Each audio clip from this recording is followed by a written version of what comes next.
That's a very interesting question. So initially, when you see someone with a non-cardioembolic stroke, the first branch point is the decision between dual antiplatelet therapy or single therapy. For dual therapy, we have evidence for the combination of aspirin and clopidogrel or aspirin and ticagrelor. Both of those combinations are superior to aspirin for the initial phase of treatment, 21 to 30 days in most cases. Now, the limitation there is on stroke severity. So the NIHSS, depending on the combination of the trial, is less than 4 or less than 5. So really more minor strokes for dual antiplatelet therapy. The other thing that plays into it is the timeline.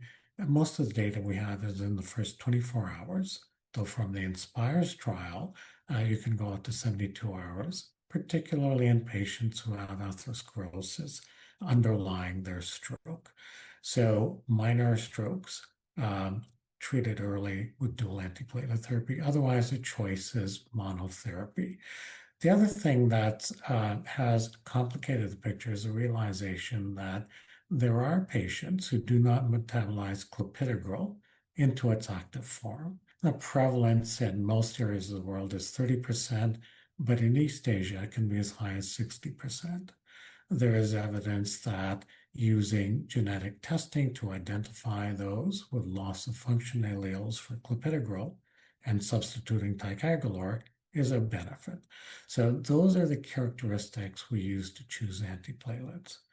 Now, when we think about asundexian, which is the only factor XIa inhibitor we have evidence for at the moment, and we look at the subgroup analysis, the very pleasing thing was we didn't find subgroups where the agent was not effective. So it worked across age ranges, worked across stroke severity up to an NIHSS of 15, likewise across regions of the world, and with or without dual antiplatelet therapy.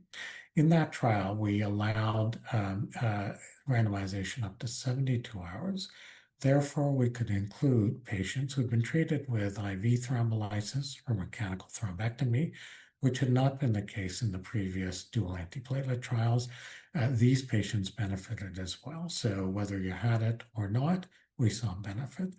In that subgroup analysis, it certainly looks like benefit is widespread.